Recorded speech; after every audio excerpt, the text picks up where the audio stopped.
Selamat datang kembali di channel Bocah Saham.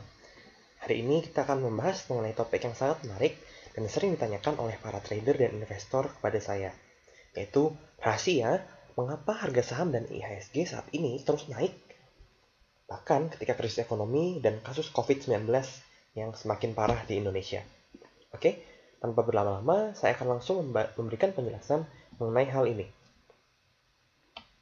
Harga saham atau price chart yang kita lihat ini adalah gambaran dari pergerakan emosi atau gejolak emosi yang terjadi di antara para investor atau trader. Jika dianalogikan dengan pelukis, maka ketika pelukis melukis, maka akan dihasilkan gambar lukisan. Seperti itu pula ketika trader atau investor berdagang saham, melakukan transaksi saham, maka akan terbentuk gambaran price chart atau sering kita sebut sebagai candlestick ini. Jadi, price chart ini menggambarkan sejarah pergerakan harga dan juga pola emosi trader yang tergambarkan melalui candlestick ini.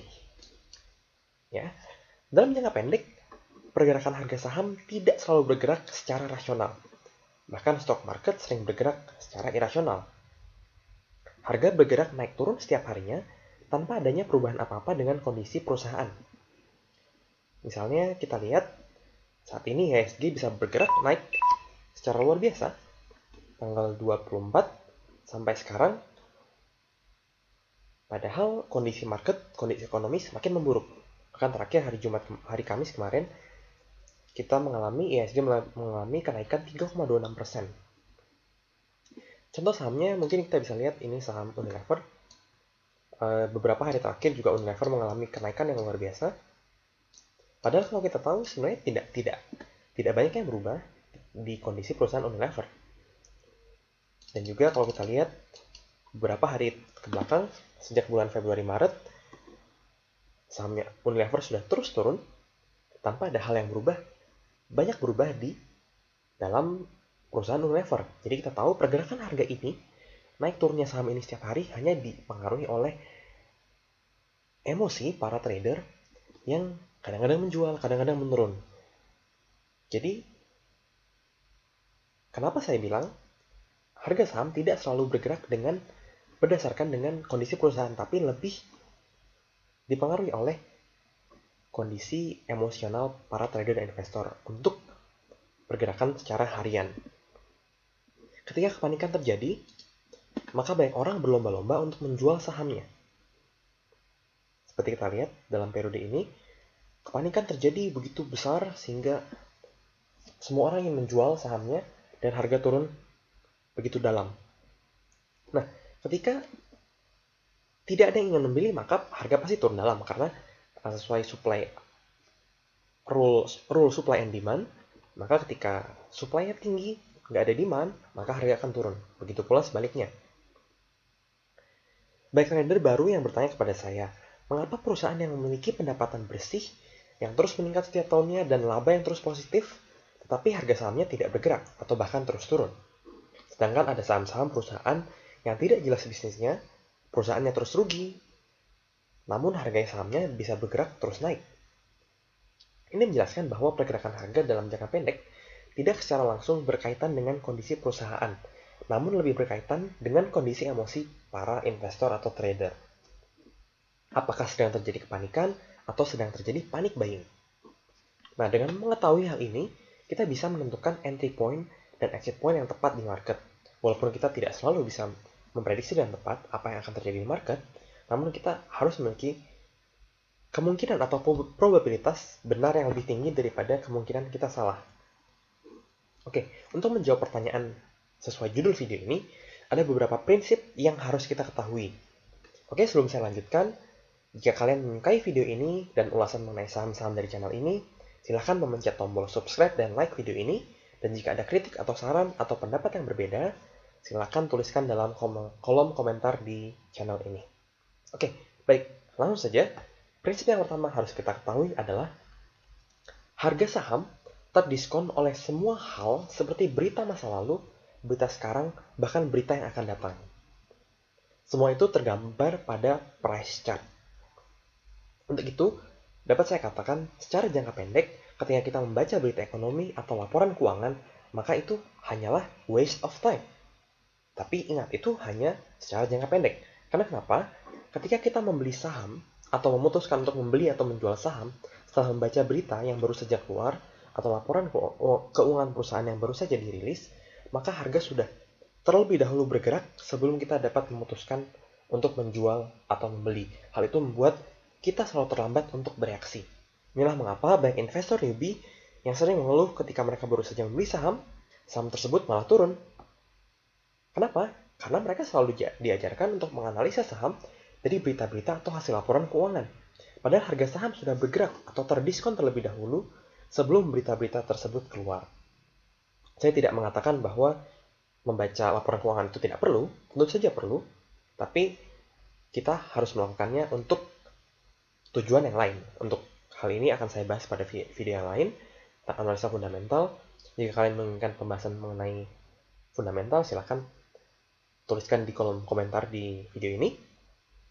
Dan prinsip yang kedua adalah pergerakan harga saham digunakan sebagai indikator fundamental. Jadi, pasar saham akan bergerak lebih dahulu sebelum sektor real bergerak. Contohnya, sebelum terjadi resesi ekonomi yang dalam, maka pasar saham akan terlebih dahulu jatuh. Sebaliknya, sebelum ekonomi bangkit, pasar saham akan lebih dahulu bangkit. Oke, jika kita lihat, kita bandingkan ya, penurunan IHSG dengan berita-berita yang kanal berita. Oke, jika kita lihat IHSG, maka penurunan IHSG terjadi sejak tanggal 5 Maret dan mencapai bottom pada tanggal 24 Maret. Oke, kita lihat apa saja berita yang muncul pada periode itu. Kalau kita mencari krisis di kontan, di berita kontan, dan kita lihat tanggal 5 Maret, oke, ini sekitar tanggal 2 Maret, ada berita bikin adem pasar saham, protokol manajemen krisis sudah disiapkan. Jadi belum ada tanda-tanda kepanikan di market.